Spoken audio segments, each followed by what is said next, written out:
our Mayor Rigatoni. He's like he's an Italian mob guy. Yeah, of course he is. Rigatoni. He owns the cigar bar, obviously, and he owns a Italian restaurant called Rigatoni's. But he recently he passed away. His character of unusual causes. Yeah, his yacht exploded. I'ma give them what they want. She gon' give me what I want. I'ma give them what they want. Welcome back, guys, to the What They Want podcast. I am Snow, dannySLAB. Yo! Yeah, that part. Yeah, energetic, yeah. I want to say shout out to everybody that's subscribing, liking, sharing, comment, everything. Make sure you guys continue to do that. It goes a long way. But without further ado, I want to introduce you guys to a great friend of mine. He goes by Jet Moran. That part. Appreciate y'all having me, boys. Appreciate it. Yeah. Glad you could come, man. Thank you. It's been overdue. I've been playing this man for months about you want to come on the pod, man? I don't know, man. It's a long way. Come pick me up. He said, "Yes, sir. I'm there." And I told him if he's a minute late, I'm sick all of a sudden. I ain't going to make it. And then he said, 6:42, I'm there. 6:42, he comes pulling in the driveway, and I'm standing in there with my phone like this. Okay. It's true. He got in the car, he's like, "You're lucky." I'm like, "Hey, man, this motherfucker said 6:43. I was like, I knew you were going to text me saying, "Hey, man." I'm sick, man. I just can't do it. My tummy hurts. Yeah. That fucking tummy hurts. All day, man. I don't know why. I don't get out much, so it's like all day I was just like, in any interaction, I was just like, oh my God. Even though y'all are obviously chill, so it's like it's not a problem. I'm not chill, man. It's like in my head, I just make it like a thing where it's like, oh my God, I'm gonna be an idiot or something, which I'm doing now. Proceed with the podcast. Oh man. So I want to dive into give the viewers and whatnot a little backstory on you. Well, I've been made music for a very long time. Mm-hmm. I had a good run, and now I'm streaming video games on Twitch. I have transitioned from one avenue of talking shit into another avenue of talking shit. So that seems to be the key factor in the things that I like to do. If I can talk shit, I'm there. I'm going to give it a try at least, Hell yeah, I like that, man. I like that. So what made you transition from being I'm going to call you an artist, not a rapper. Okay. You were an artist, and then you transitioned into obviously besides the talking shit, what made you go from being the artist to being a streamer? I just kind of hit a point with the music stuff where I felt like I hit a wall, kind of, where it was like, I don't know how many years, like I was just spending 2-3 nights a week in a small bar in Lawrence, Kansas till 2 a.m. waiting to get $25 from doing the set or whatever. Facts. And so like I was just like, how, like that was the only part that I liked was like performing. Mm-hmm. Like I really enjoyed that part. I was good at every other part of it, like, recording and writing and all that, producing, whatever. But it was like the performing aspect of it was like, that was just what I loved to do. So I really leaned into that for probably a good 5-6 year stretch to where I couldn't even tell you how many shows I did in that amount of time. Some weeks I would have 3 shows, like 2 a night, maybe. Like I would start, like I would do Wednesday, almost like every other Wednesday at the Jackpot, and then the replay. And then I would do the replay set at 10, leave the replay at 11, walk down Mass Street, go to the Bottleneck, do my set there. And I did that for like way too long. And it just got to a point where I was like, I can't do this anymore. Like this is like, what is it getting me at this point? Like where am I I don't know. You can only ask the same 40 people to come see you do the same 9 songs or whatever so many times before they're like, bro, we saw it. You know, we saw it. We don't need to see it again, you know? Like it's so I just kind of felt like I hit a wall with that. And so that itch was still there of like, I still love to entertain or whatever, you know? So I was like, COVID hit. I'm kind of locked in my house, and need to figure out what I I'm got gonna this do. fucking PlayStation, and I got this webcam. Okay. I know how to use a computer, so it was like I just kind of transitioned into that, and like I still do music stuff. Like I still make all the music for the stream or, you know, my scenes or whatever. But yeah, man, it was just kind of I wanted to still entertain in some form, so I was like, fuck it. I'll go to Twitch. Hey, you're making a name for yourself with it. I'm trying. Every day I open up Facebook or Instagram and it's like, hey, we're going live at 5. It's like, all right. Yeah, man. And it taught me a whole new set of, now I do like all the thumbnails, graphics myself. I work with a green screen, so I created an entire like Prime Enterprise spaceship type environment of like, I have my producer, NIgel. He's not a real person. He's not a real person. Are you doing AI shit? Yeah. Hey, spoiler, guys. NIgel ain't a real guy. Damn. It's just somebody that I can, if anything goes wrong, I just fucking start screaming at NIgel. I fired this man 70 fucking times, and somehow he always comes back. Like he always comes back, and he's like, so they're just like, "What? Why are you blaming him again? I thought you fired him last week." And I'm like, "Yeah, he just keeps coming back." Yeah, exactly. I can't find anybody else. He just keeps coming back. So cheap. Yeah. So the whole gimmick of it is NIgel, out of necessity to save his job, created this like spaceship that like I fly from the garage to every stream. So it's like there's a whole like intro scene of me like in a spaceship, and like it was a lot of work, but I mean you're branding it. I've got fucking multiple rooms that I can walk into. I got a DJ booth where I like I play fucking dude, we got a trophy room, we got like a cockpit shot, we got all kinds of shit, man. And it's fun to be able to like when I'm not in the game, you know, I'm flipping through these scenes and like You're presenting a whole fucking show through your stream. Yeah. I mean, I want it to be like, I don't know. If you're going to spend 2.5 hours watching something, I don't want it to just be me sitting there. Got him. One down. You know, like there's got to be. Revive. Yeah. I need a revive now. I'm getting shot. Because like I'm not good enough at games to be like, that 1% of streamers where it's like, oh my God, this guy is cracked. Like I'm watching him because he's, you know, in the 1%. Like I'm too old. My eyes don't move that fast anymore. Like my hand-eye coordination is good, but it is not Fortnite like 12-year-old good. Like I have 12-year-olds just, God damn. These kids are fucking nuts, bro. Oh, I don't doubt it, dude. They're just, it's Ritalin and Adderall and Fortnite for these kids, and that's their life, bro. Adderall and Fortnite. So it's crazy how you got into streaming, and that's pretty much what you were just talking about, how like Fortnite and 12-year-olds cracked out on fucking Adderall. But that is kind of what today's world. What? It's so unfortunate. Those words you just said, like in a sentence together. Yeah, it's what it is. It's awful. It's true, dude. Like it's man. all about streaming these days. Like everything has to go with streaming. These kids don't blink.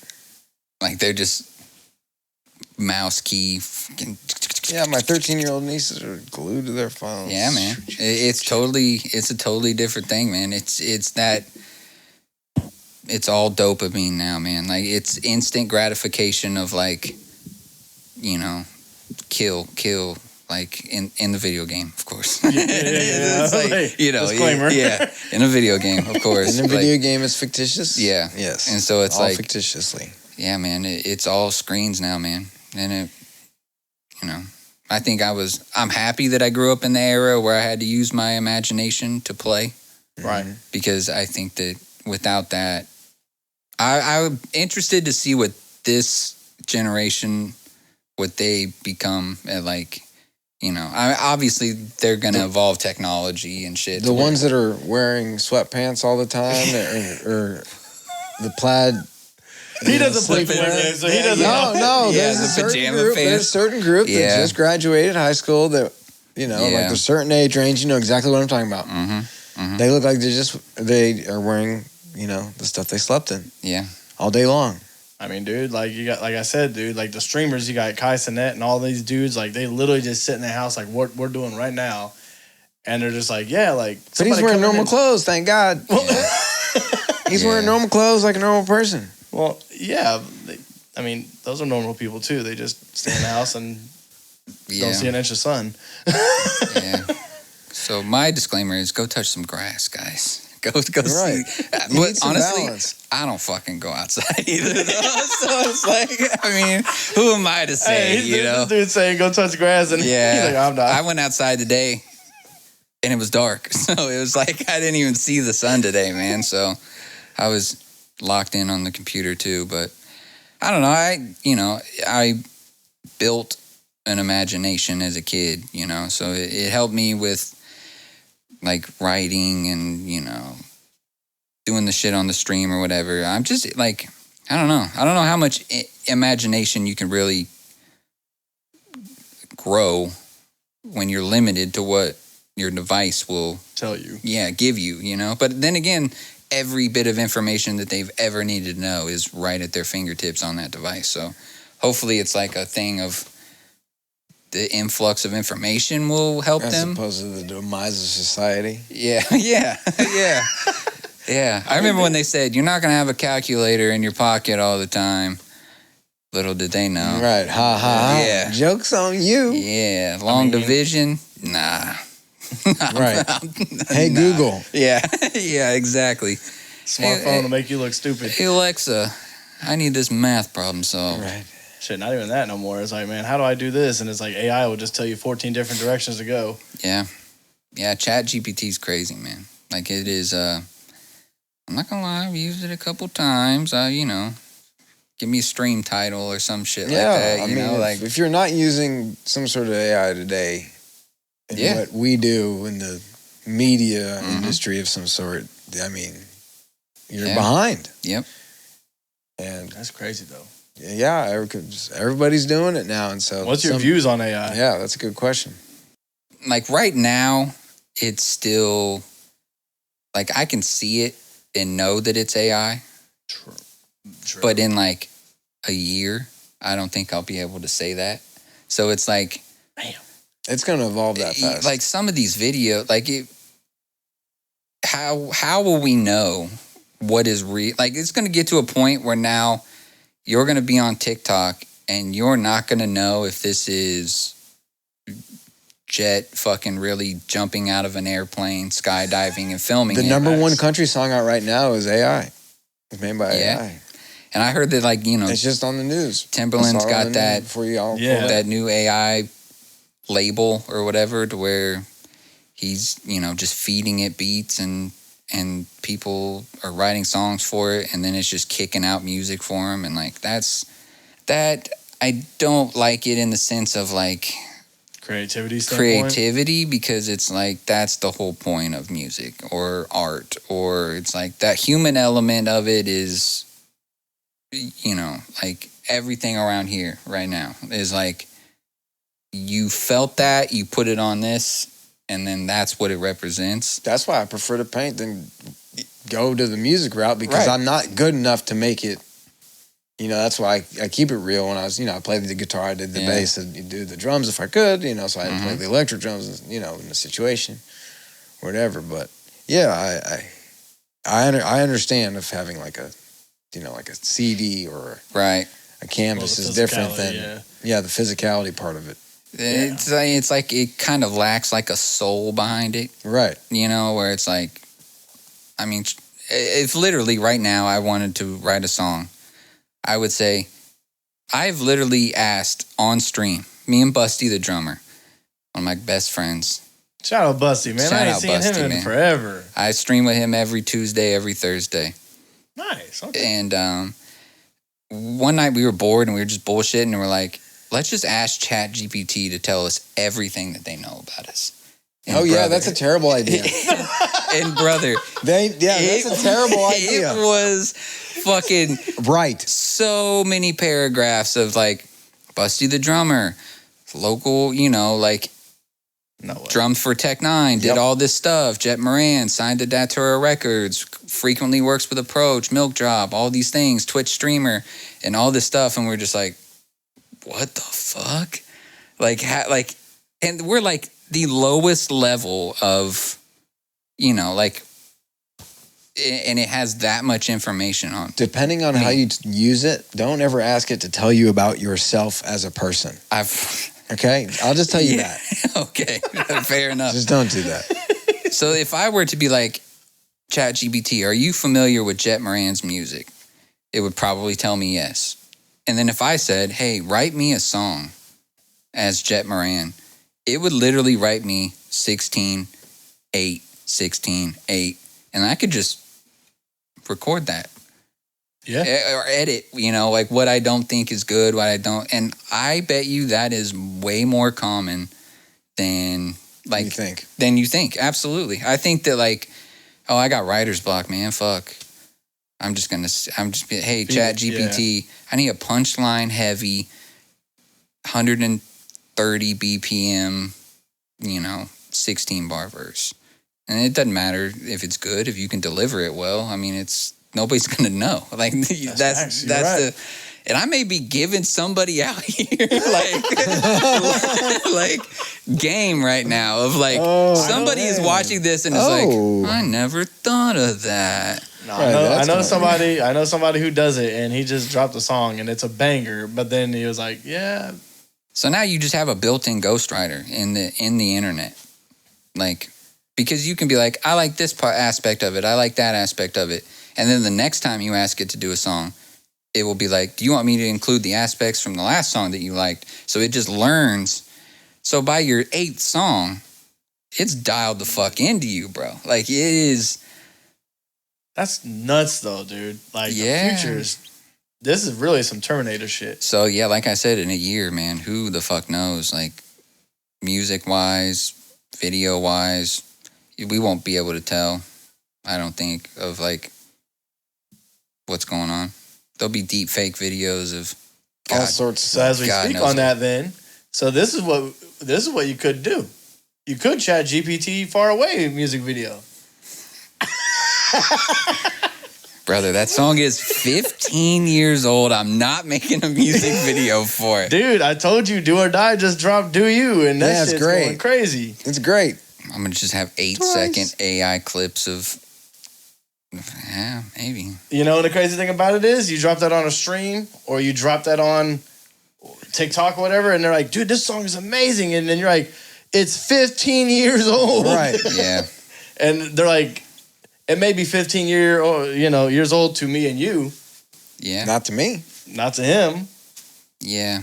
That's kind of so I would say my biggest setback musically was I don't have a deep catalog of music online.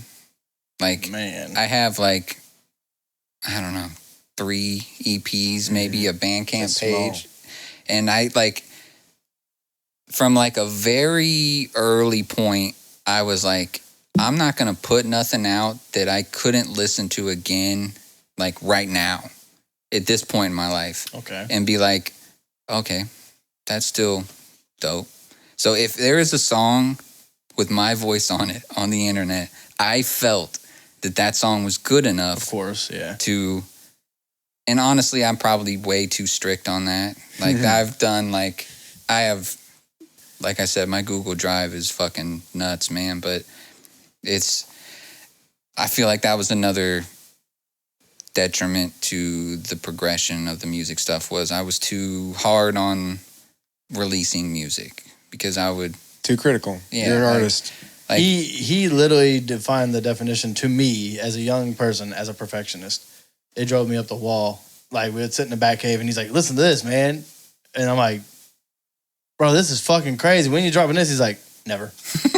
never. And I'm like, what? I think it was because like I do every part of it, you know? So like if there's one part I don't think the mix is good, that DQs the song. If the beat's not good, DQs the song. The words aren't good, DQs the song. So like when I started, it was still the era of like you have to go to the studio. Like you have to pay for studio time, you know? Like there wasn't like bedroom studios. It was like really looked down upon if you were recording shit in your house, you know? And it was like low quality or whatever. Facts, yeah, for sure. So I was like, okay, I live in the middle of fucking nowhere, Kansas. I have to drive literally 40 minutes to get to a city that has more than 3 stoplights in it. So that means I got to drive 2 hours to get to Kansas City or Topeka to record with Jazz or go to Chapman or something like that. And I was like, I'm just going to teach myself how to fucking do it. So I got me and the boys. I got my student loan money. I bought a laptop. Okay, student loan. Okay. We went to Best Buy, and I think I got the very first USB like condenser microphone, M Audio, and dude, I used that thing until the fucking headphone jack was falling into it when you would plug it in. Like, use the shit out of it, and it wasn't great. Like, I had no idea what I was doing, but like I just kept like teaching myself like, okay, well now I'm locking in on the mixing. I got the mic. I'm gonna lock myself in. I'm gonna teach myself how to do this.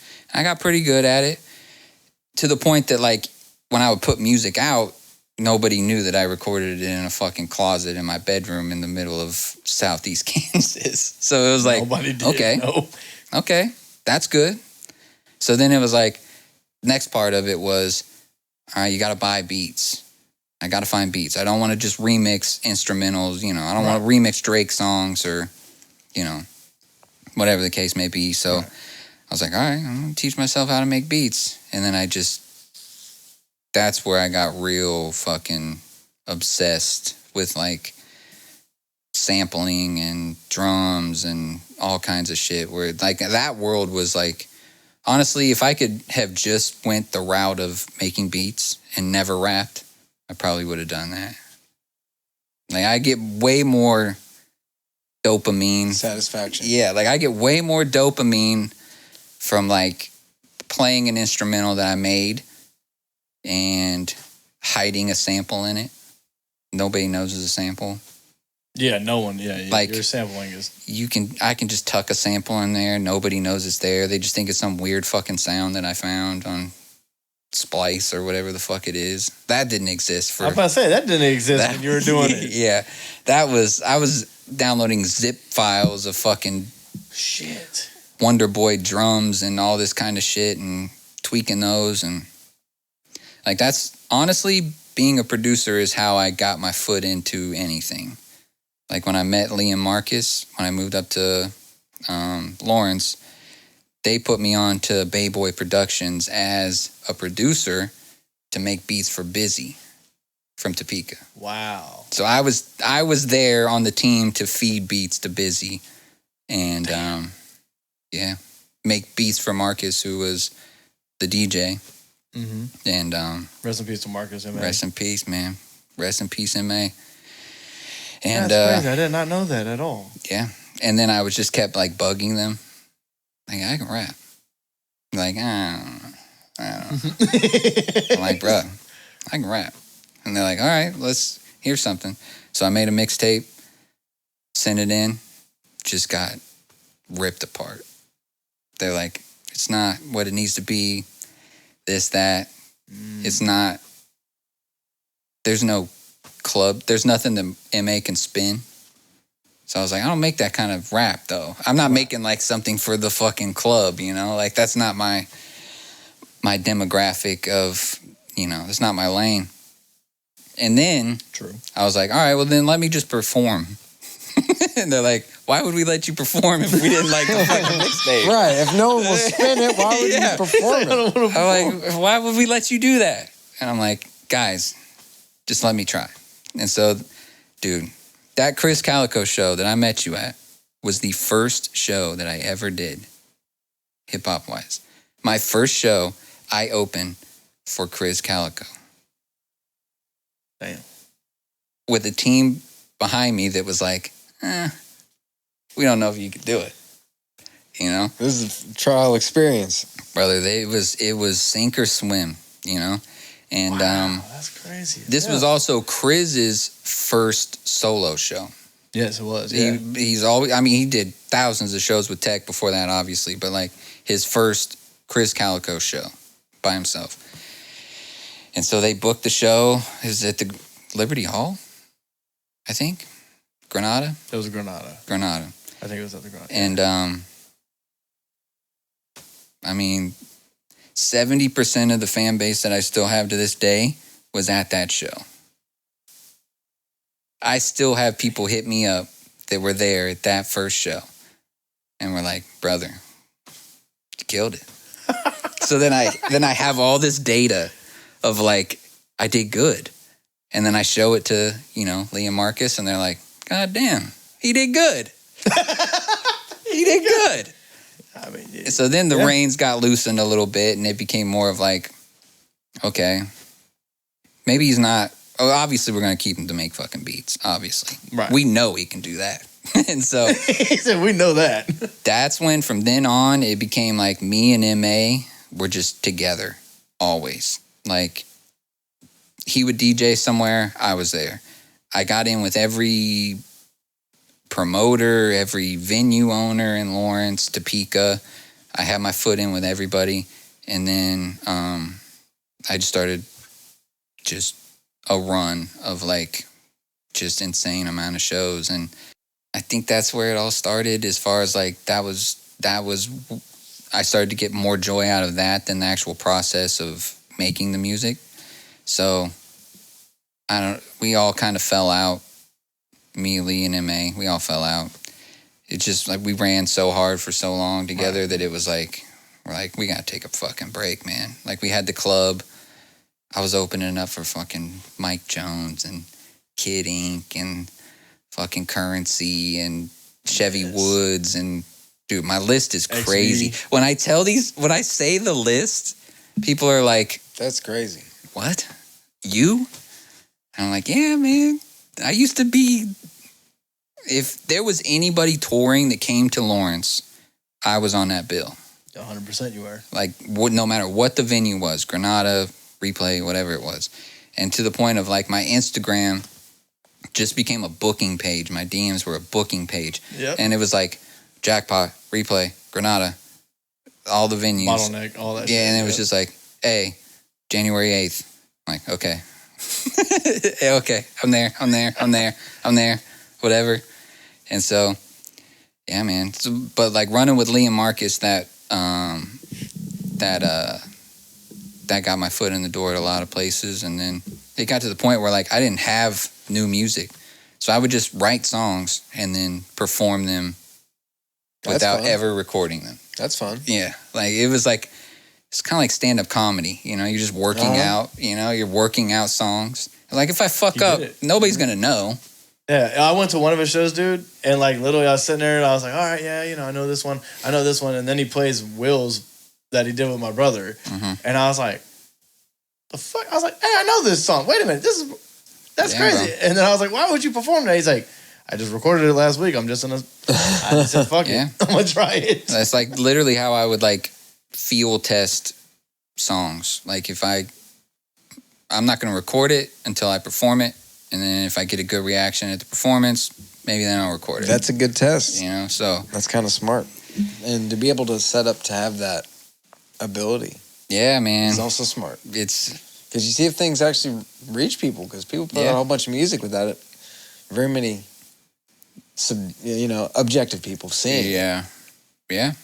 So it was like I don't know. I was always very in tune to what I was doing. And I think I was a detriment because it was like, I was then hypercritical of that, you know? So it was I mean, now hearing kind of the backstory now in 2025, I mean, I've known you forever, but knowing the backstory of it now with MA and then I kind of get why you're like that, though. You're like, well, man, like I made a whole mixtape and y'all bombed it. It was my first project, and they were just like, not good enough.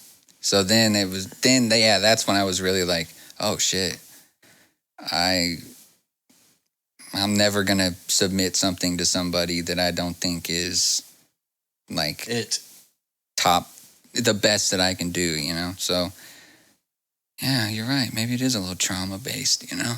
I never thought of it like that. Damn, What They Want podcast, getting right to the bottom of it, huh? Hey, I'm just saying, man. Like Shit. I kind of was like, you know, I don't wear this ball cap for nothing. Shit, no, Right, especially because they were messing with your beats, so it's kind of like, yeah. I know you like my beats, so you definitely don't like me rapping. That's what it is. Yeah. So I had to Jerks. to earn the stripes, man. They're just I mean, me knowing MA and the people, like, they're very strict on what they would put out. Mm-hmm. Even with Busy. Busy was, at this point, like, just skyrocketing. Yeah, man. He started doing the stuff with, like, Tech and Chris, and those songs were getting crazy radio play, and, like, so it was like, of course, I'm not at that level yet, but I also felt like I can be, you know? Like, if y'all, like, let me... And this is no hate to Lee and MA. Those are two of my greatest friends, and the time that I spent with them was incredible. I learned so much, and the opportunities that I got from those two guys, irreplaceable. But Lee being hard on me in the beginning was like, okay, that crafted the work ethic of everything that I kind of still do to this day of like, if it ain't the best shit you can do, then you're not doing it, you know? Like, so it's like, yeah. Damn. What a crazy time in life, though, bro. Like, we had a club. Yeah, we were running a fucking nightclub in Lawrence, Kansas. And I was there like every other week. Dude. I was there every week. We were throwing big parties and shows out of that thing. And yeah, I met Currency through him. It was so fucking fun, man. Because he was like, yeah, you trying to meet Currency? I'm like, okay. This dude's over there eating fucking Burger King, just fucking chilling. I was like, what the fuck? Chevy Woods is in the kitchen with a fucking pile of ground weed like this fucking big. Like, just a girl over there just rolling joints for him.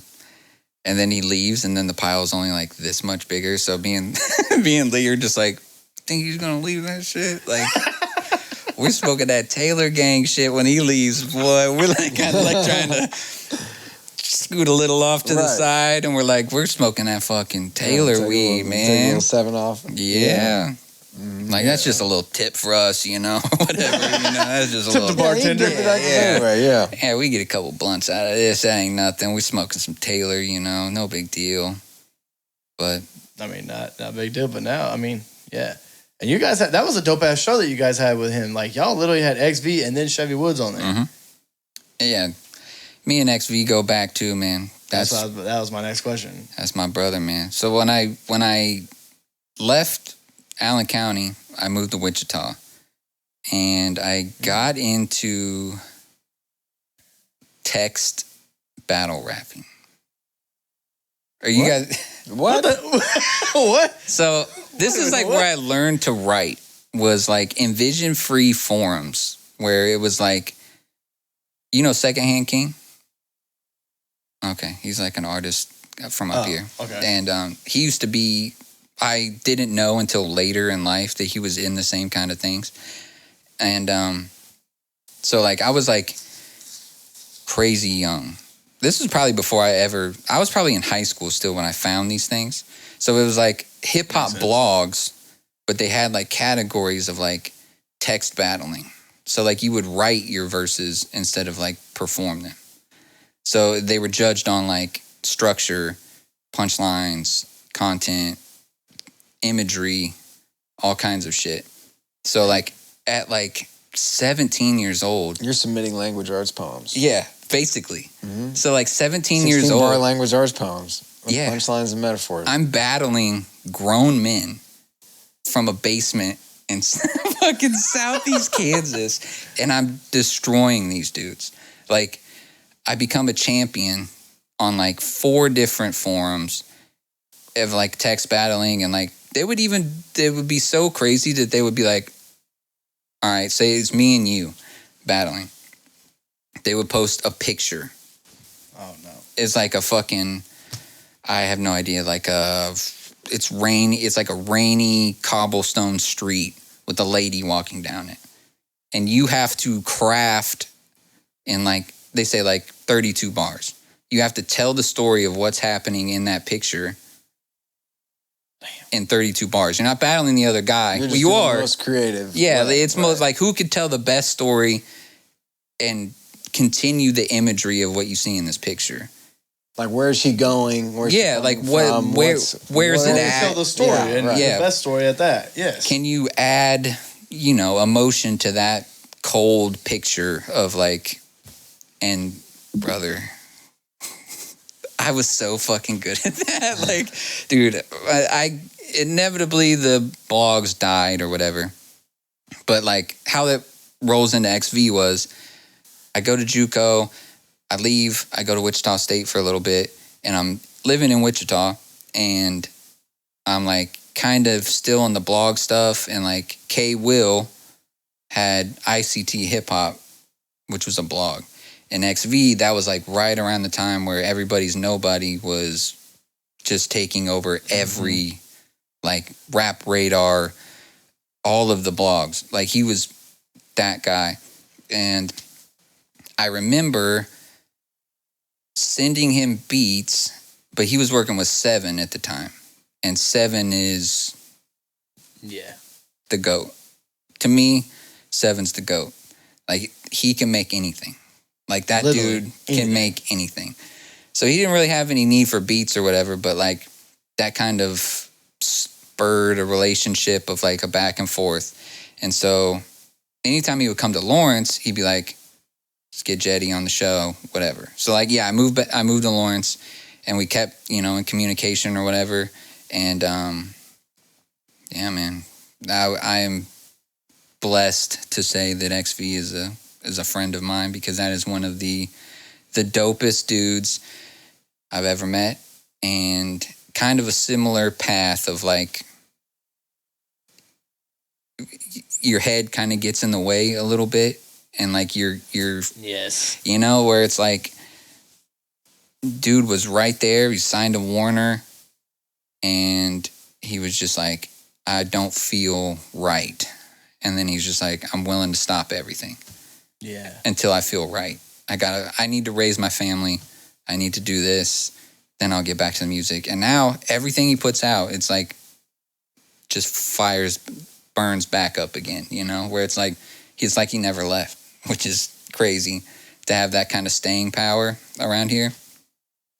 But yeah, man, I got to get in with him and Seven, and very dope. I met a lot of really dope people really young. Yeah, well, I mean, that's like we pulled up that day and we were playing that shit, and you were like, y'all know XV? Yeah, man. And we were like, yeah, like, how the fuck do you know him? And it was like, I know him.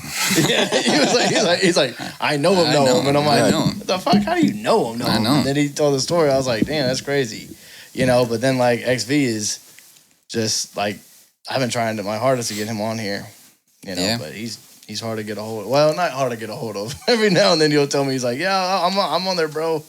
Yeah. But yeah, you get that, I mean, Wichita's a long way away. It is. It's a long way away. It is, but I mean, I'm like, dude, he's just so fucking dope. Like, just like he dropped that Blog Era is Dead, and like that album is dope. And it was also like his style was like similar to mine, where it's like, wipe out. Sorry, guys. He's rapping about comics and shit, and like just punchlines, and that was my whole thing because I grew up doing the text battles. 90% of that is crafting a punchline. Right. So that was like when I started to record it, that kind of was the talking shit aspect that I was like, okay, well, I know I can do that. Now I just got to find the voice of it. And yeah, man, it kind of like the text battling stuff kind of crafted the whole. You got your pen game up. Yep. I was battling grown men from all over the world. Yeah. You know, it's like a free hip hop school. Yeah, Learn it how to was, write man. bars. It was. And for the longest time, I was like too scared to do it, to enter or whatever, because I would read these things and it's just like, holy shit. Like, you have to be able to read it and see it. Like, that's how you, in that era of the blogs or whatever, it was like, you're reading, like you said, it's like a poem of like, it's 50% punchlines, 50% imagery of like. It's gotta be. Like, because you have no instrumental. There's nothing. It's all so your you imagination. have to take it. Yeah. So you have to make the words with the way But it see, plays that's together. what I'm saying, though. That's why I think that's what I've always said, man. Since the moment I met you or whatever, I'm like, you're dope. If you could literally take and put your very own perspective to it and make people be like, God damn, that's dope.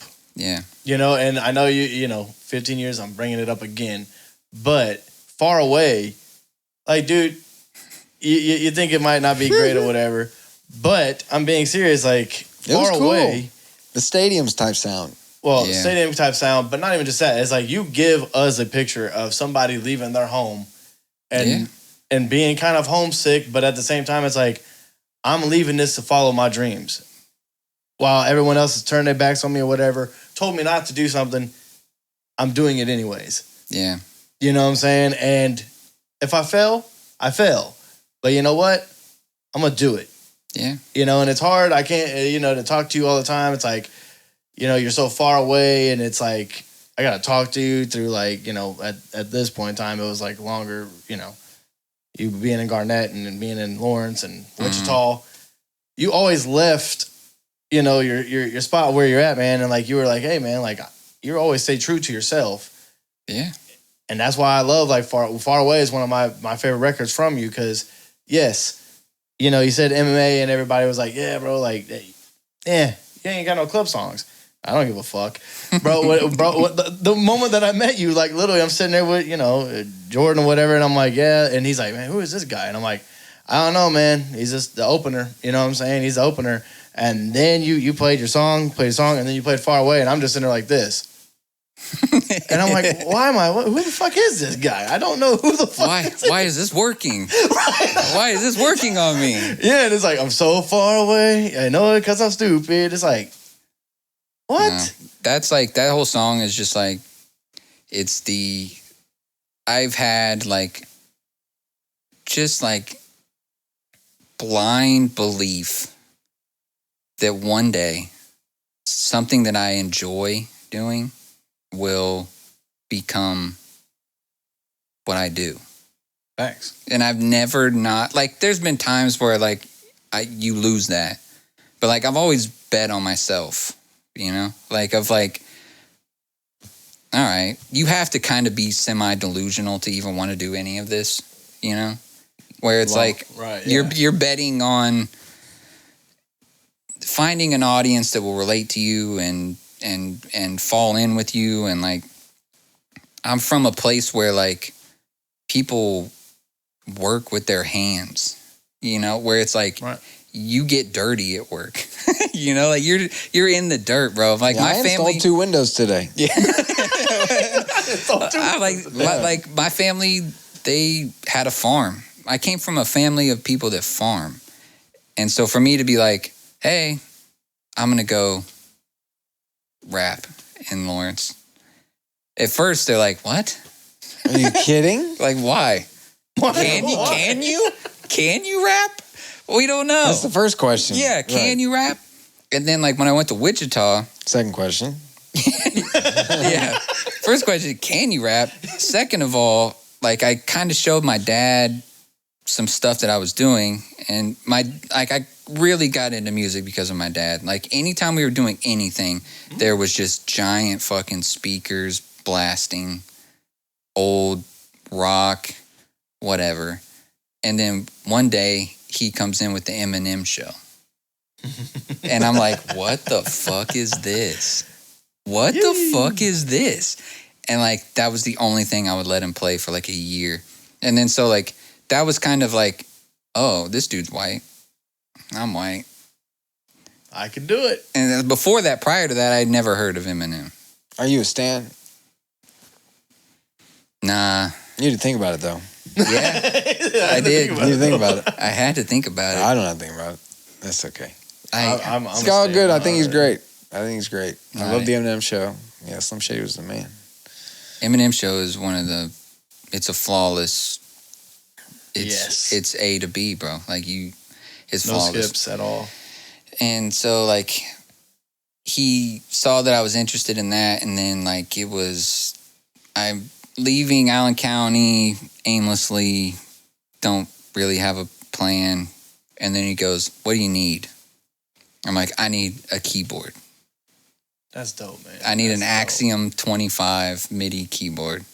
And he goes, how much is it? I'm like, $120. And he goes, all right.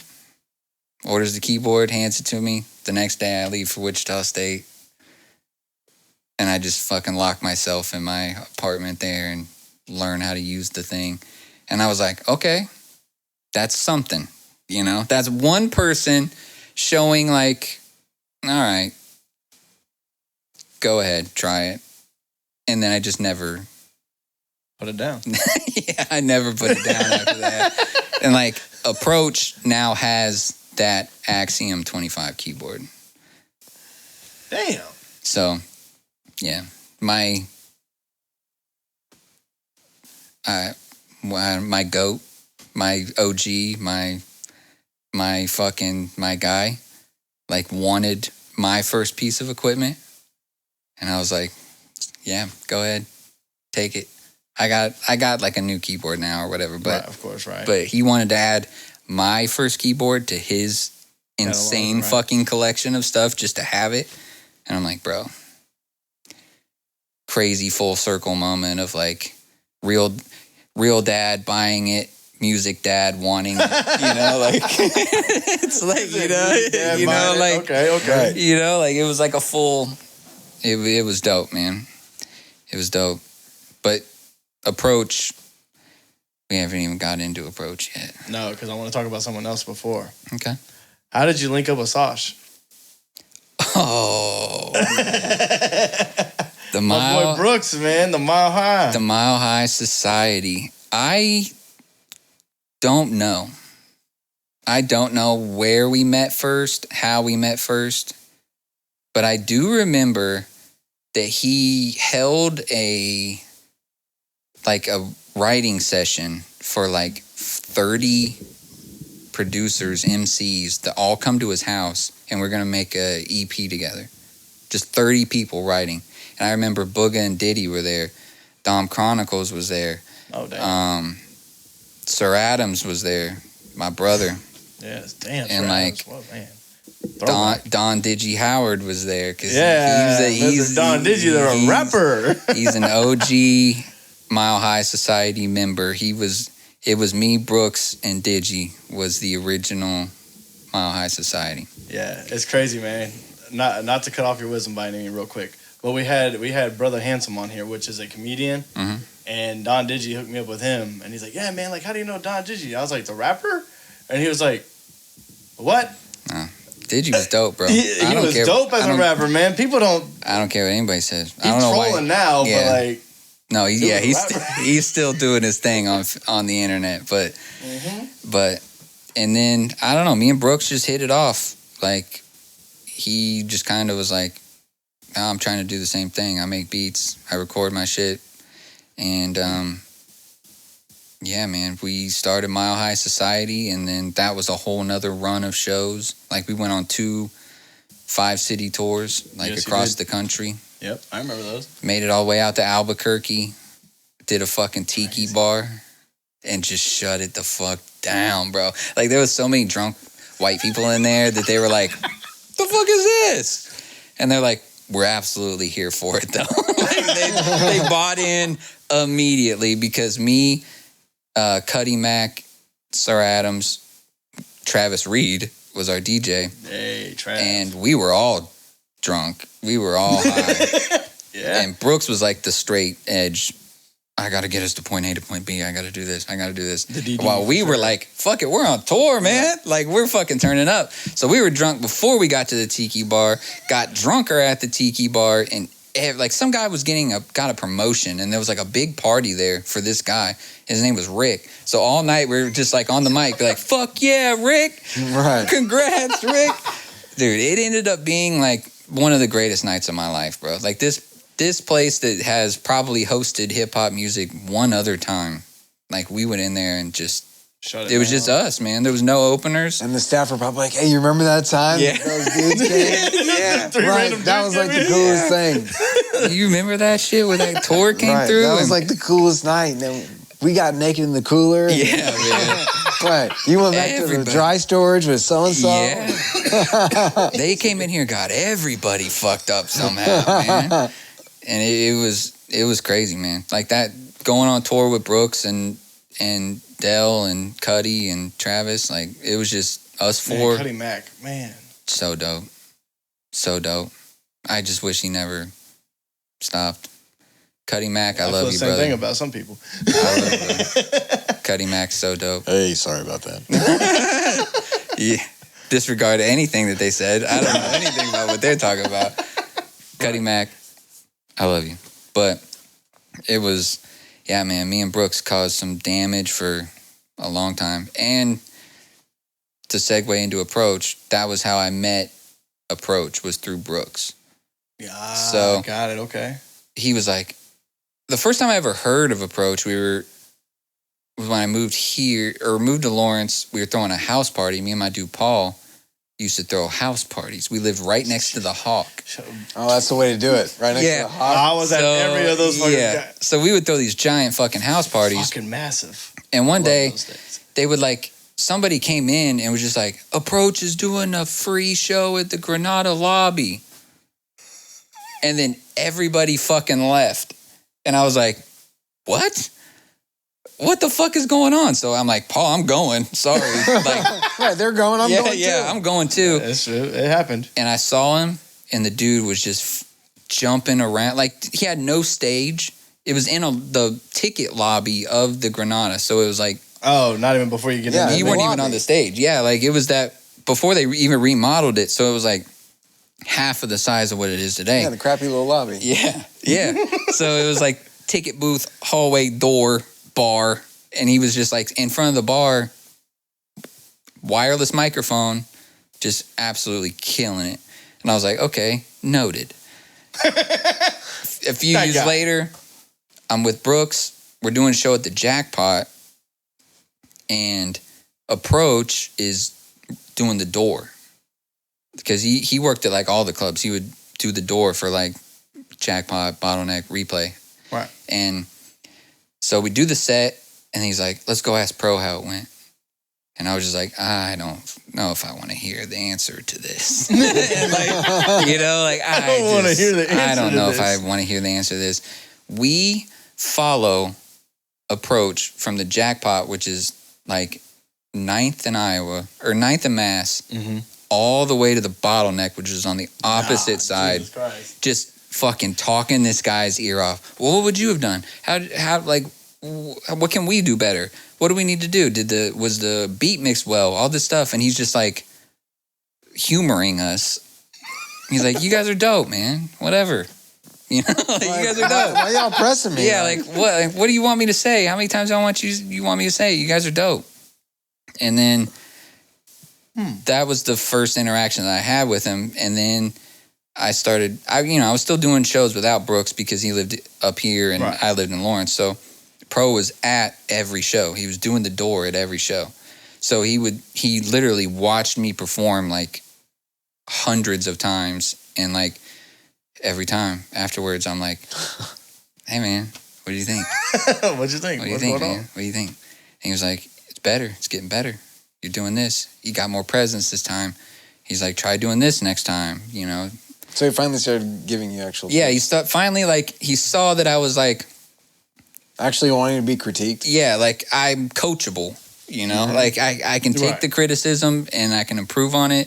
And also, I'm here every week or every other week, you know. I'm doing these shows, and he saw the time I was putting in, and he's like, okay, I'll break off a little of this knowledge for him. And then one day, I don't remember where I was. I might have been at work. And he comes in and he goes, hey, Jet, welcome to Datura Records. And I was like, what? And he goes, yep, we're putting the release out tomorrow, blah, blah, blah. Welcome to Datura Records. And I was like, I'm done. I've reached the, you know, that like critical. Here, like that's the only, I mean, it's Lou Rip, it's Milk Drop, it's Approach, it's Lucifer, it's all these guys that like I've respected for so long. And it was like, that was like, obviously there's strange music, but that's like. Yeah, right. I got, yeah. He's like, dude, well. I love tech, I love Chris. That's not my lane, you know? Right. These guys are like boom bap, like poets, basically. The Midwest Griselda. Yeah, like it, and Milk is also somebody who has from when I was just doing text battles, I would send him the verses. I've known Milk since, brother, probably 2009. I hadn't even moved to Wichita yet, and I had never met him. I didn't meet him for like the first 7 years but I talked to him every month about like, I would make a beat, send it to him. Oh, that's good. So these guys that I've been like chasing praise from, or like getting feedback from for so long, finally were like, yeah, welcome to the team. Yeah, your peers became family. Yeah. And then like, you know, 2020 hit. My life took a little bit of a stumble. And, you know, my longtime girlfriend passed away. And those two guys, Milk and Approach, were literally every day. Call, Discord message, whatever, every day. How you doing? What can we do? And to the point where they were like, Milk was like, all right, we're going to make a project because I have to keep you busy. Shout out Milk and Approach for sure, because I definitely kept them busy, and I appreciate that. Yeah. So we did the Right Away EP, and it was like, they were like, well, if you're not going to go to therapy, then do it the way that you're going to do it. Right. And so we wrote, like, brother, this is like 2 months after. And I'm writing an EP. I'm producing an EP. And if you listen to it, it's sad. You know, like, it is not a happy... Hey, like, listening to it now is like... It's necessary. It was necessary. But listening to it now, I realize exactly what Milk was doing. Because it was me angry. Like... just like so confused, and I'm just like ranting. And then his verses are telling me like what I need to hear, you know? And like, it's not even the stuff that we would just like text about.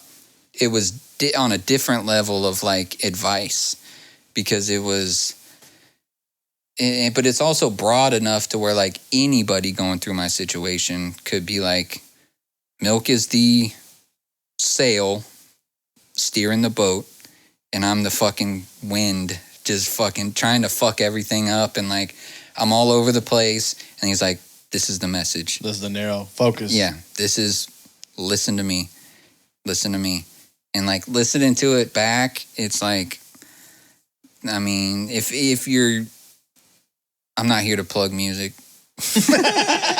If you're going through it, it's 20 minutes. It's like a 25-minute EP. And if you're going through it, man, there's a lot of jewels that Milk drops throughout those drops. Yeah, Milk drops throughout that album that is like it can hit home for a lot of people. And so like we were gonna do a series of it like right away. I'm writing away what happened. Right. And then right after is the second installment where it's like we have that recorded. It's finished. Will it ever see the light of day? I don't know. I feel like it is release worthy because like I said before, if I didn't feel like it wasn't here, it wasn't coming out. But on this one, it's more, I'm not in the same place that I was that first one. Right. Now I'm kind of like running parallel to Milk of like, okay, I have some experience in this now. I've sat in it for a while. I can now kind of give advice of how I dealt with it alongside Milk, you know? So it's like, and I can't remember what we were going to call the last one. Hurry up and wait. Speaking of hurry up and wait. So go check it out. Go check out Milk Drop, Approach, Datura Records. That's the one plug I'll have. Okay. That's the one plug I have. Hey, I'm with it. Milk Drop, Approach. I love you guys. Thank you for everything. Hurry Up and Wait is an album that I've had done for a decade. And it's aptly named Hurry Up and Wait because that was the whole gimmick of it, is I was never going to put it out. What? So just hurry up and wait on it. Mm-hmm. What the fuck? Yeah. You know, like, you always, if you're focused on something coming out, then you're not focused on the moment. So you hurry up and wait. Hurry up and wait, man. That's life, man. Yeah, I get it. 100%. You're always ready. That's tough. Yeah. Thank you. Thank you. Because you jumped in with it. Yeah. See, look, he's for a mad decade. now. I've had this motherfucking train for a decade. Yeah, he's mad now. I like it. Now I know why he said, well, I'm going to record it here. Hurry up and wait. You don't know what it means. It does exist, but I'm not going to say I'll never put it out because I have a plan. So on stream, I play GTA RP. Right. Which is like GTA roleplay. You create a character, you go into the city, and you play that character. I'm not Jet. I'm Martin Riggs in GTA. So there's like, the game is modded to the point where like, anything you can think of, it's just like real life. If I wanted to sell drugs, I go to a bench, I go pick fucking poppy seed, I turn it into heroin, whatever the fuck, you know, like. Damn. It's so expansive that they have a music studio and they have a record label inside of the city. So my goal is, my character is slowly hinting that he made music in a different city. He's not from Los Santos. He's from the Midwest, and he's coming to Los Santos to try to stimulate maybe a music career. And so a virtual music career. Yeah. So my goal is... What's the guy's name again? Martin Riggs. Martin Riggs. So... That's kind of tough. So, funny story about the name Martin Riggs. If you've ever seen Lethal Weapon, that's Mel Gibson's name in... Yeah, Martin Riggs. Yeah. Riggs? Yeah. Go spit, Riggs. So it's like, so that's my character, and he's slowly planting the seed that he likes music and all this stuff. My goal is releasing Hurry Up and Wait through Martin Riggs. So I would make like a YouTube for him. I would make, whatever platform I need. And I will use that body of work to be Martin Riggs' debut album. His head just exploded. It did. His head just exploded. Smoke's coming out his ears. He's so mad. He's so confused. He doesn't know what's going on. I don't. Not at all. Like, damn, I've been waiting for a fucking decade for an album that was self-titled. Fuck myself. Yeah. I mean, it was kind of a prank, but like, I've had a decade to do it, so I kind of made it throughout a decade, Fuck. So I have probably 9 songs ready for it. And, it'd be cool to come here and record them if y'all would have me or whatever we could do, and Stop it. just get like a, because these are like loosies where it's like, you know, I just kind of one track it and I have the reference, like references at this point, light mixing, but I'd like to get them done before I put it out. So Hey, I would love to have you. Bro. I don't have to market myself. You know, I'm marketing Martin Riggs in another city called Los Santos. In Los Santos. So where you can pick poppies and make heroin. Exactly. So it's like I run a terrible cigar city. Bar. Like I'm the owner of a cigar bar. Kind of a gangster. Yeah, like the mayor. This is so fucking nerdy that I'm talking about this, but like our Mayor Rigatoni, is like he's an Italian mob guy. Yeah, of course he is. Rigatoni. He owns the cigar bar, obviously, and he owns a Italian restaurant called Rigatoni's. But he recently, he died. He passed away. His character of unusual causes. Yeah, his yacht exploded. He died in a That's definitely unusual. He died at a fiery yacht explosion full of strippers and drugs. Allegedly, you have no knowledge of said. All I know is except that it happened. It happened, and my first day, literally, sorry, Mayor Rigatoni. Yeah. R.I.P. Mayor God Rigatoni, darn, man. Hey, that guy is truly. Who's the successor? Because that's the first guy you look at. Yeah. Martin Riggs. Hey, no, it was Droopy the whole time, and I know that these guys are gonna watch it because I told him I was coming on here. Dude, he's gonna get a kick out of that. I bet it was you, Droopy. You fucking planted the bomb on Rigatoni's yacht. But nah, now he's saying how he did it. Yeah. So, but like that's just his character. Like the guy that plays Rigatoni is still in the city, and he has another character, Curly Howard. And like it's like a relative of Rigatoni. Guys, it goes fucking deep. GTA RP is deep, okay? So now like Curly has taken over the cigar bar and Martin has become co-owner with Droopy and like so the story is evolving of like how do we move on after our like pillar died in a fiery fucking defeat the success. Oh man! How do we live? How do we honor the mayor long term after the tragic event of him dying on a fiery Rigatoni day? Yeah, we had a funeral. Like we had a procession down the street. Brother, we had a fucking 25 car procession. Me, Curly, Droopy, my boy Vito are all in the front car. Droopy had the admins of the server make it rain. It's California, so it never fucking rains. Like in the game, it like rains one time, and that's when the server is about to reset for the day. So it rains for like 5 minutes, and then you get kicked, and then you fly back in. Droopy had to make it rain, so it's like we're all at Rigatoni's. All these people are at the restaurant. Everybody's in black suits, and like it starts to rain, and like the cars start to line up. The cops pull up. They lead the procession all the way to the cemetery.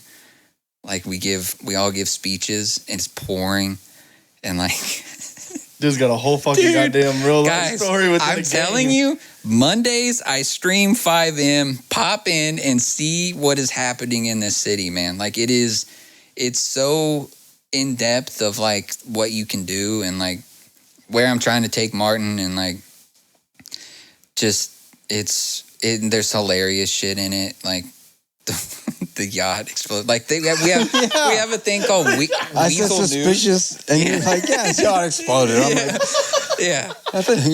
We have Weasel News, which is like the local news people, and they did like Weasel News. Yeah, they did a full story on, and there's like a video of the yacht exploding and like it's so right in the headline. Yeah, right. Mayor Rigatoni passes away. Rigatoni dies. like because some of the city Rigatoni dies. Some of the city doesn't like Rigatoni because he was the mayor for a long time, you know, and like this guy Hillbilly wanted to be the mayor. He lost the last election, and he's a hillbilly. He's a loose fucking cannon. So he kidnaps the mayor. Previously? Like right after the election. Mayor wins, and then he kidnaps him, and then like holds him hostage, and ends up like, I don't even know, tortured him for a little while or something, and then was just like, I'm the mayor now. And then the rest of the city's like, you're not the mayor, he's still alive. Now he's conveniently dead. Just saying, I don't know who's responsible for it, but maybe. Hillbilly Heroin did it. Hillbilly had something to do with it. Hillbilly Heroin did it. In virtual reality world. So it's fucking hilarious, man. Like, people meet unsurly demises in this. This is crazy. They sure do. And so, yeah, my goal with Martin is to eventually take over the entire music label of Los Santos and release Hurry Up and Wait through Martin Riggs. So you will get it. It will still be me. It won't. Well, obviously, yeah. I don't use a voice changer or anything like AI that. Like some people in the making of this program. It's like everything. My character's pretty true to me, so it's not, not a reach for him to make the kind of music that was. A lot of the album is just about the frustration of like having all your ducks in a row and then everything else not being ready to, that's life. That's Hurry Up and Wait. You can have everything ready and you always got to fucking wait on somebody to have their, ducks in a row. Or you're waiting for the opportunity or whatever. So it's a lot of that is like the frustration of that, but coming soon. So let me ask you this. This can be pretty trendy. So check this out. So you're in a virtual world, but you're releasing original art, right? It's not AI anything, but it's through a complete AI reality. Yeah. Right? So do you think that artists that use any sort of AI in their music need to note that in the track details? Oh, absolutely. I feel that if there's any form of, when you list the track details, every writer is credited. Yeah. Most of the time. Well, yeah. Right. So that's what I'm saying. You see, it's like if it's just you and you, who's really going to know? That's what I'm saying. Like, I think it needs to be. I think so, too. Some sort of you enforcement. could be ahead of the game with that shit, though, because, right now, I'm just like, what the fuck? Like, you're going to release something all the way through, like... an AI platform. Yeah. Yeah. The whole time you've had, like, a master plan. So it's... I'm not saying that that's been the plan for 10 years, that I would stumble upon Grand Theft Auto. It's way cooler than a writer releasing under a pseudonym. Right. Yeah. Because you actually have an actual... identity in this world as opposed to just, I'm right. So if it goes, I'm going to be lunch meat now and release a book. Yeah. Because I'm always ready, you know what I mean? So I can write anything, baby. Yeah. Hey, low-key, I like kind of dope. I've been thinking about it, but anyway. Yeah. Timestamp that because we're coming back to that. It's and yeah, man. I think that it should be almost like regulated to where if like it needs to fall in a certain category almost. Like, it can't get as much credit. You can't. I don't think you should win a Grammy off of AI generated music. Anything. Yeah. And that's the thing. So what about autotune then? Do you think if people use autotune that they need to list that? Because they're not really sounding like they sound. So that's the first. That's how it first started. Okay, Daniel over there hit with some shit. So there is ways to use autotune to where you don't know it's being used, but like 90% of the time, I can tell somebody. Well, like I went to Wood Grains, and I like my stuff to be real. Yeah. And so when he changed it, I'm like, no, I can't hit that note, bro. Yeah. He's like, well, I know, that's why I made you do it. I'm like, no, take it back. Yeah. And he was mad because he doesn't like, it's got to be melodically right. So it's almost like that would be, a person like that would almost be like, no, it needs to be, it's perfect. It's automatically generated in the pitches and the tones and the it's synchronization. It's sonically perfect. So, that is man, that's a good point, man. Should you have to credit autotune? Yeah. Yes. Hey, now that I took a second thought all these singers, Melanie Martinez, credit that. Yeah. But especially if AI is writing your song or mixing your record, Absolutely. I feel, especially with the video stuff, like I feel that it's almost necessary at like a legal level of like you have to like. I mean, you got to check the box on YouTube, but you also, I think, in the description, you need to like credit that because if people actually want to take it, so you only did part of the work. Yeah, you want 100% of the credit. Yeah, it's almost like plagiarism in a way. Prompt. Yeah. Damn, it is kind of like plagiarism. Yeah. Well, I wrote the prompt. Right. I told it what I had in my mind, and it created what I had in my mind because I'm not good enough to do it. Yeah. So it did it for me faster than I could. I've used AI elements with the stream. Right. Like, as far as like I will be like, I need a room, you know? Like I need, like we were talking about, it's a spaceship or whatever. I need a trophy room. So it would spit out, and I'm like, I need green lights. And it would spit out a basic background. Bare bone, like background. And then me personally, I just go in and fill in the shit. You know, Right. I'll go like through, find like vectors of like couches or whatever, and you know, cut them out of the thing and maneuver them and fit them in there to where it looks like, you know, maybe it was there or a plant or some shit. But like, nice aesthetics. yeah, like I want it to feel like, you know, I got a little, you know, I be up here, you know? Yeah, in this spaceship, like I'm going in to shit. Mars. This Prime 3 times a Enterprise, week. you know, I'm up here. So, you know, I want my trophy room to look like I fucking, I'm proud of it, you know? So it's like, facts. but like, in my sense, it's obvious that I didn't create that fucking room, you know? Yeah, so it's like, that's kind of the part of the gimmick and like the joke of Prime Enterprise is like, it's been evolving. The first one, it was like real shoddily put together. Like NIgel didn't know what he was doing yet. And it's like, fucking NIgel. it's like, it's almost like you got to, son of a gun. it's like you got to fucking pull start it to get it going. And like, you know, it was real. Like a lawnmower. Yeah, like it was bad. Like you used lawnmower parts to build the fucking spaceship. Hey, you start with what you start with, baby. Started from the bottom.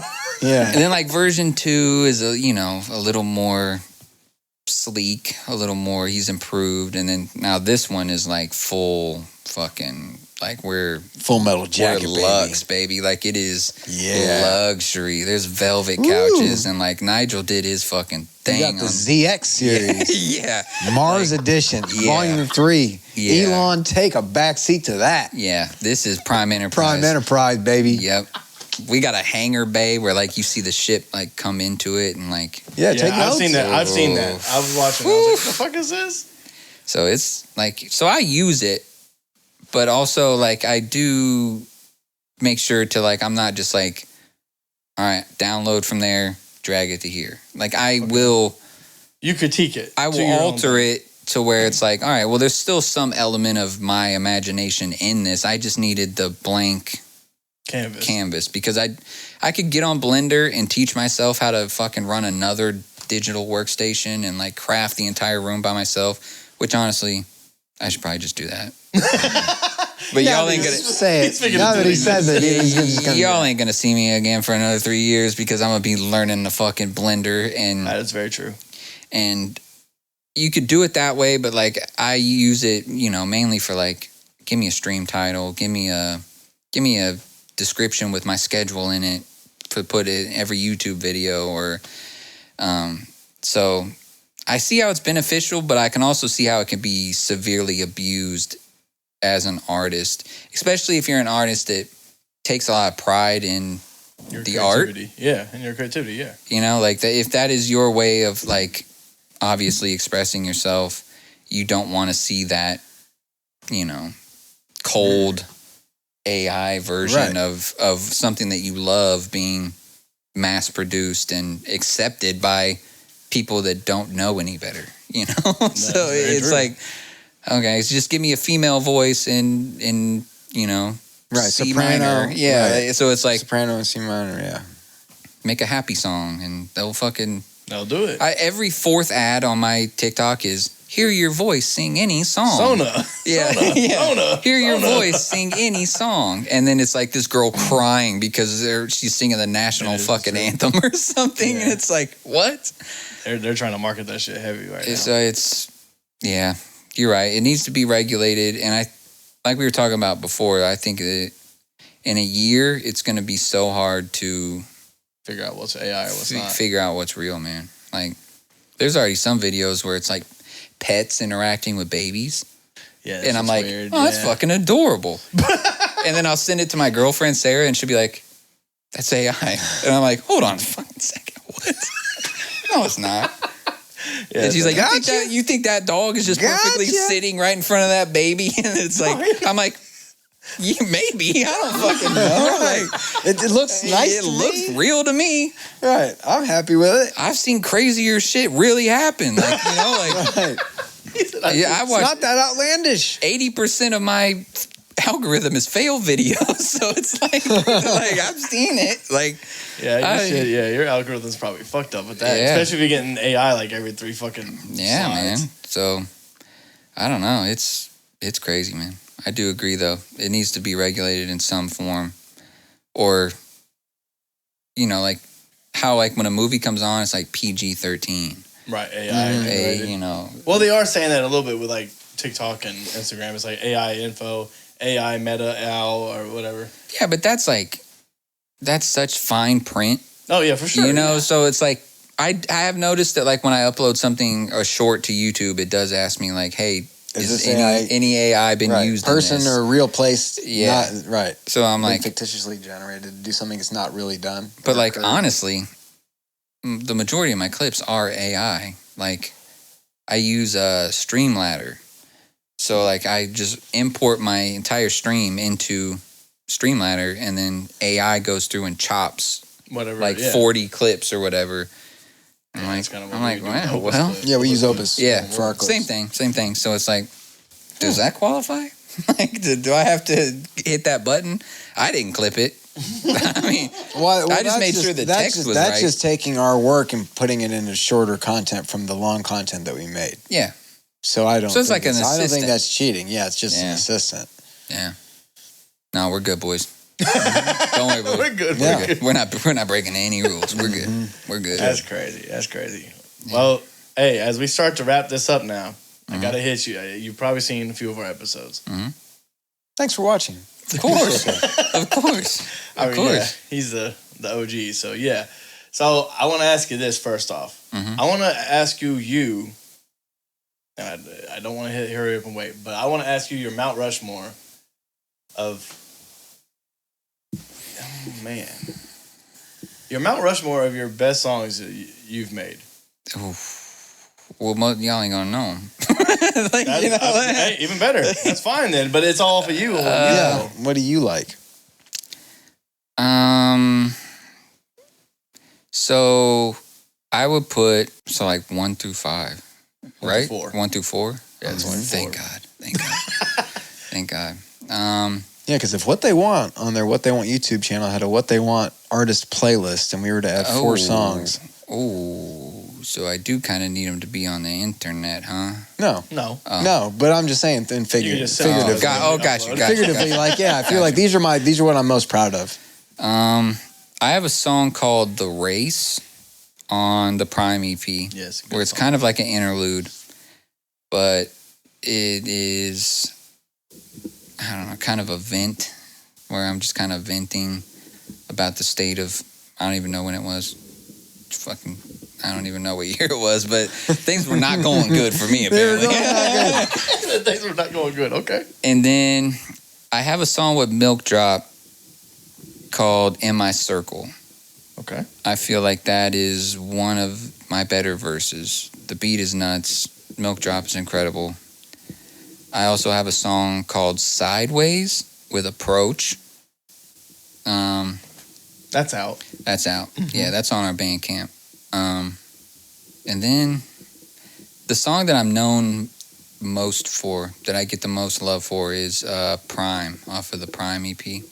And it's kind of like... Put a landmine in your pocket. Yeah, it's kind of like my more aggressive, like, when I was doing shows, and if I knew there was going to be a lot of people there, I'm throwing that one on, and we're going to try to start a mosh pit here, and fuck shit we closed down with that one. Like, we would close the show with that one a lot and get a little rowdy, so The Race, In My Circle, Sideways, and Prime. You can find them all. Dope. I gave you 4 that you can find on the internet. So You can find them, but I want to ask you this. Mhm. Are you finally going to get off the BandCamp? well, that's like for Datura Records, probably not. Like that is where we are able to sell albums. Right.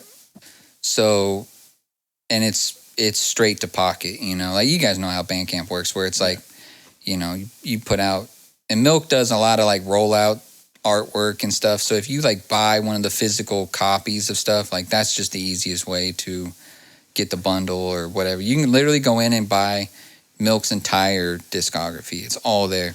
But like we are on every platform. Like we're on Spotify. No, I'm talking about like the Prime EP. Oh, yeah, I could probably put it on YouTube or something. I guess. Upload it to streaming services, man. I'm trying to bump some Jetty. Yeah, I could probably do that. Throw that up there, man. Throw up.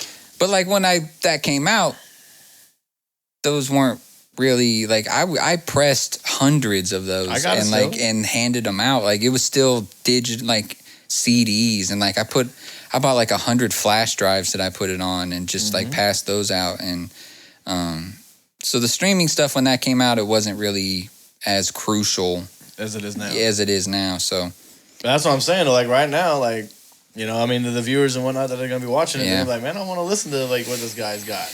Yeah, it is on BandCamp. So I don't want to say just Google me. Just click the more button in the bio. Yeah. Right. But a quick Google, it often references me to Senator Jerry Moran as well. Sometimes those get blurred. Or ChatGPT me. I'm trying to get deeper in the algorithm. After this, I'm gonna then ChatGPT myself on stream and see if anybody has like added to the information. Right, who is this guy? Yeah. Makes sense. Yeah, so I'm trying to build up my, ChatGPT footprint pretty much, so. Gotcha. Okay. We'll ask him. All right, so here's the last one, man. Mm-hmm. As we finally got you onto the pod, mm-hmm. Who would you bring to the pod? Approach. Can you do it? Yeah. All right, I'm down with it, man. I'll go to interview Approach. Approach or Milk, absolutely. I mean, Milk's got Approach has a family as well, but Milk is like most people have families because born from they're like people. He's got like little kids. He's got like he's got a young family. A young family. Yeah, so he's juggling a lot, but and he's like me. You're very seeing Milk out in the streets is like, oh shit, unicorn. And but Approach, yeah, man, I can make a call. Cool. And that's a goat in this state. Well, I guess not this state, but are we in Kansas right now?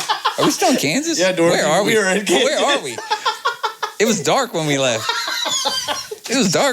Bro. I don't know where the fuck we are. I don't know. Yeah, we're kidding. Yeah, he's a goat in this state. We're in What They Want podcast. It's our universe. We're on a spaceship. We're on Deltron 30, baby. We're on a spaceship. We're on the yacht that blew up. Yeah. Oh, my God, man. But in the next level. Yeah. In the ether of the virtual reality that I created. You got a NIgel, too? Nah. You're NIgel. Nah. Hey guys, NIgel here. You need a face, he's going to use me. So. He's going to clickbait the shit out this. Yeah. Damn it, NIgel is going to show your face. Bam. Right. There's a couple stills. Oh my God. Absolutely. There you go. There's a couple. Oh, fucking dead. That's crazy. I'll sign the waivers later. I'll sign it. Just make sure you credit us. Yeah, absolutely. Yeah, just clap. Don't auto-tune the shit out of us. Yeah. To make me Yeah. sound like Taylor Swift. We put a face to the name finally, boys. But yeah, Approach. I mean, you could be down here for 5 hours with that guy. He's been overseas tours. He's done I don't know. All the things. Everything. I'm with it, man. We can get him.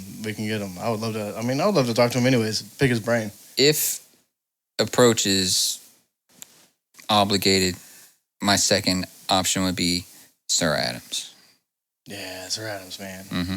I would like to hear his story anyway. So yeah, he's got an album he's working on. He just put a single out about suicide prevention, and he's doing a lot of dope shit. So we can get both of them. Yeah, so bring them to the world. Mm-hmm.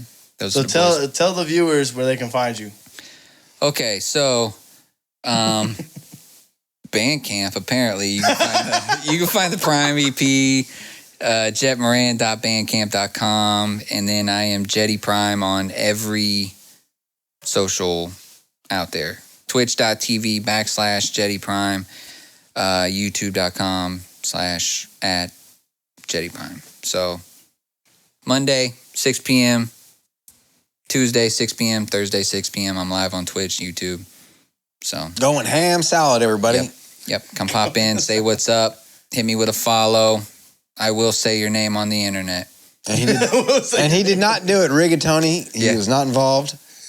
That's like the emote that, like, in the game, they just put their hands up and they're like, right, don't shoot. Hands up, don't shoot. It wasn't me, Rigatoni. That's crazy. Little Martin was at the cigar bar and had nothing to do with it. So Mondays I stream GTA, so come see what Riggs is up to, and I'll keep you guys updated on the music stuff. So whenever the YouTube for Martin pops up, you guys will get the first flick of the wrist of you. I can like check sneak that. peeks. But if all else, if everything works right, I'll probably just come here and try to let's do it. Cool. Bother you guys and lay the finals down. So right on. Well, I wanna tell you this. I know the cameras are rolling or whatever, but thank you for real for showing up. Of course, man. 100%. To get you out and about. I think last time I saw you, we were at my house, and I was like years and years ago. So this is my first time seeing you in a while. Yeah. From a basement in Southeast Kansas, everybody. Yeah. Now it's on the What They Want podcast. Who knows where? In the Deltron region of the Omega Galaxy. You're getting an exclusive. Jetty Prime. This dude ain't popping out unless it's on stream. Mm-hmm. Yeah. Next time you see him is in a rocket ship. Yep. I will be 6 p.m. Thursday. There y'all go, man. I'm Snow, dannySLAB, you, Jetty Prime, Jet Moran. Till next time. Appreciate y'all, boys. Peace. I'ma give them what they want. She gon' give me what I want. I'ma give them what they want.